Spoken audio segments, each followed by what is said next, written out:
আরে ভাই, কোরআনে যদি রাজনীতির কথা থাকে দেন করবো কি? এ কোরআনে কারিমে 918 জায়গায় আমি পেয়েছি জমিন যার, আইন চলবে তার। এটা যদি কেউ রাজনীতি মনে করেন, আপনি কাদিয়ানীদেরকে কাফের মনে করছেন একটা শব্দের কারণে, আর আপনি 918টা আয়াত ডাইরেক্ট ইনডাইরেক্ট মানেন না। আপনি তো কাফেরের বাপ। কাফেরের বাপ না, কাফেরের দাদা। তা আপনার সাথে আমি আত্মীয়তা করব, আপনার সাথে আমি দল করব, কিভাবে করব? কাফেরের সাথে যদি আত্মীয়তা করা জায়েজ না হয়, কাফেরের সাথে দল করা জায়েজ হয়। এবার আপনার রাগ হয়ে গেল না? আমি আপনাকে এখানে বসিয়ে 918 আয়াত একটা একটা করে দেখাতে পারতাম। আমার সব নোট করা আছে এখানে। একটা শব্দ মানে না, তাদেরকে উঠে পড়ে লেগেছেন কাফের ঘোষণা দেওয়ার জন্য। ঢাকায় লক্ষ লক্ষ মানুষ হাজির হলেন, 4-5টা দেশের মানুষ নিয়ে আসলেন। তুরস্ক থেকে এসেছিল, পাকিস্তান থেকে, ভারত থেকে, সৌদি আরব থেকে, এত দেশের মানুষ এসে সবাই বললাম ওরা কাফের। আর এই বাংলাদেশে কত নামধারী মুসলমান আমরা দেখি, তারা কোরআনের 918 আয়াত বিশ্বাসও করে না, মানেও না। তাহলে যারা আসে না, আপনারা এই মনে করে আসেন না যে উনি রাজনীতি করবে। রাজনীতি কোরআনে 918 জায়গায় আছে, আমি না করলে আমার ওয়াজ শোনা যায় যাবে? আমি গতানগর দিকে এই পচা রাজনীতি করি না, আল্লাহর কসম। আমি যদি করে থাকি, এই কোরআন এবার চাই আমরা সংসদে নিয়ে যেতে। এটা যদি আপনার কাছে রাজনীতি মনে হয়, আমার কাছে মনে হয় না। আমার কাছে মনে হয় এইটা ইবাদত। কারণ আমরা দেখলাম এই 54 বছরে ইবাদতটা নেই, এই জন্য আমাদের দেশ বারবার চ্যাম্পিয়ন হয়। কথা বলেন না কেন? মালয়েশিয়া, সিঙ্গাপুর কয় বছর আগে স্বাধীন পেয়েছে, তারা দাঁড়িয়ে গেল। আজ 54 বছরে আমরা দাঁড়াতে পারলাম না। কেন পারি নাই? পারি নাই শুধুমাত্র আমাদের চরিত্রের অভাব। এই কারণে প্রশ্ন আসতে পারে, সিঙ্গাপুরে 100 জনের 95 জন অমুসলিম কাফের। হ্যাঁ, আমি জানি। কিন্তু তাদের দেশে আমি থেকে দেখেছি, সিঙ্গাপুরে 2টা জিনিস খুব কড়া। একটা জিনিস, ওদের খাদ্যে কোনো ভেজাল নেই। 2 নম্বরে দুর্নীতি নেই। যদি আপনার প্রমাণ পায় যে আপনি খাদ্যে ভেজাল দিয়েছেন, আপনাকে মেরে ফেলবেন, কোনো বিচার নেই। মালয়েশিয়াতেও তাই, খাদ্যে ভেজাল পেলেই কোনো ঘোষ ঘাস নেই, মেরে ফেলবে। বাংলাদেশে এরকম 2টাকে মেরে ফেলেন, দেখেন সব আল্লাহর ওলি টাইট হয়ে যাবে। আমরা এইটা চাই ভাই। আমি একটা উদাহরণ দিয়েছিলাম কয়েকদিন আগে, আজকেও বলেছি লাস্টে, কেন আমরা এই রাস্তায় আজকে এসেছি। অনেকেই বলছে রাস্তা ভালো না, আপনি কেন আসলেন? আমি বুঝে শুনে এসেছি।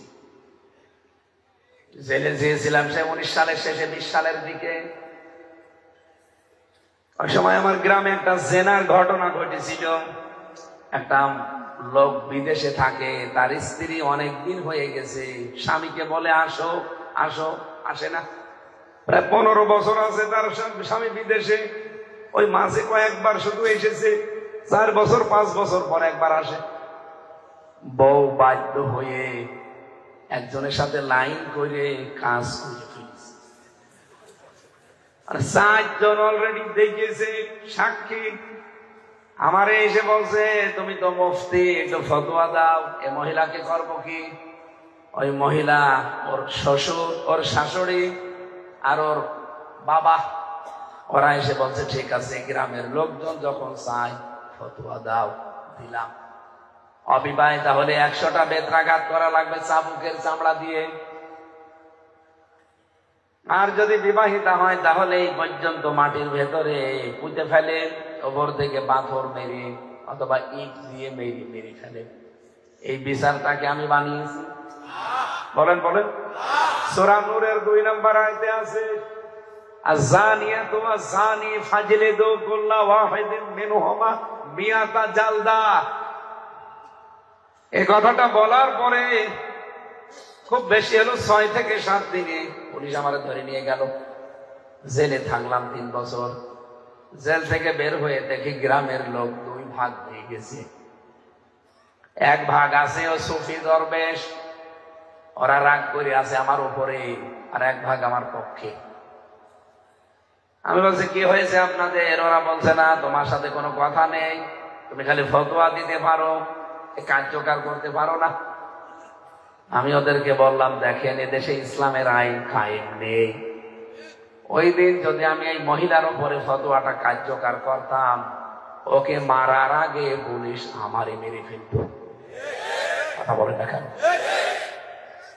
পুলিশ বলতো, হুজুর আপনি ফতোয়া দিয়েছেন ঠিক আছে, কার্যকর করতে গেলেন কেন? এদেশে কি কোরআনের আইন চলে? আমি কি বলতাম? এই জনগণের কথা শোনার পরে এবার রাগ হয়ে গেছে। আগে তো শুধু অবিখা ওয়াজ করে খেতাম, এবার আর ওয়াজ করে খাওয়া না। ওদের বলেছি, আপনারা পাগলকে যদি বলা হয় যে নৌকা নাড়াবে না, ও বলবে আমার মনে ছিল না। আপনারা মনে করে দিয়েছেন। এবার মাজায় গামছা বেঁধে লেগেছি, ফতোয়া শুধু দেব না, এবার কার্যকর করে দেখাবো। আপনারা দেখতে চান না? কথার অর্থ যারা বুঝেছেন হাত তোলেন তো। হ্যাঁ, আমরা হাত তুলবেন, আমি কিছু জিজ্ঞাসা করবো। হ্যাঁ, অত সহজ না। ঠিক আছে, আলহামদুলিল্লাহ, আমি জানি আপনি বুঝে ফেলছেন। সুতরাং যারা এই মনে করে আসেন না যে উনি রাজনীতি করবে, আরে ভাই রাজনীতি আমি করব, কিন্তু আপনার ওই বস্তা পচা রাজনীতি না। রাজনীতি যদি করি ওই এইটা দিয়ে করব। সুতরাং যারা আসেন না, আপনি আযাবের সম্মুখীন হবেন দুনিয়া এবং আখিরাতে। এবার আসেন তো, যারা আমরা আসলাম তাদের জন্য একটা দায়িত্ব আছে। প্রশ্ন আসতে পারে, সেও কি ঝামেলা ভুল করলাম? না, ভুল করেননি। কোরআনে কারিমের এই তথ্যটা পাবেন সূরা নাহাল 14 নম্বর পারা 11 নম্বর পৃষ্ঠা 4 নম্বর লাইনের 44 নম্বর আয়াতের শেষের দিকে আছে। وَأَنزَلْنَا إِلَيْكَ الذِّكْرَ لِتُبَيِّنَ لِلنَّاسِ مَا نُزِّلَ إِلَيْهِمْ وَلَعَلَّهُمْ يَتَفَكَّرُونَ। রব্বুল আলামিন বলেন, হে নবী, আপনার প্রতি কোরআন আমি নাযিল করেছি। এই জিকিরটা কি করবেন? এটা দিয়ে লিতুবাইয়িনা লিন-নাস, আপনি মানুষের কাছে স্পষ্ট দলিল প্রমাণ হিসাবে বর্ণনা দেবেন। শুধু এতটুকু আল্লাহ শেষ করেননি। সুতরাং নবী এখন থাকলে তার দায়িত্ব এইটাই ছিল। এই সাথিয়া, এই চাপড়ি নাকি বিল চাপড়ি এলাকায় আসতেন, কোরআনে কারিম স্পষ্ট ভাবে দলিল প্রমাণ দিয়ে ভাবে বর্ণনা করতেন। নবী নেই, ওই দায়িত্বটা এসে এখন আলেম হিসাবে আমাদের ঘাড়ে পড়েছে। আমরা ওইভাবে প্রচার করতে চাই, এটা আমার দায়িত্ব, আমার হিসাব নেওয়ার দায়িত্ব না। ইন্নামা আলাইকাল বালাগ ওয়া আলাইনাল হিসাব, সূরা রদের 40 নম্বর আয়াতের শেষের দিকে পাবেন। হে নবী, আপনার দায়িত্ব পৌঁছিয়ে দেওয়া, আর হিসাব নেওয়ার দায়িত্ব কার? আরো জোরে বলেন। রব্বুল আলামিন বলেন, আমি হিসাব নেব, একেবারে পঙ্খানো হিসাব নেব। আমার দায়িত্ব পৌঁছিয়ে দেওয়া।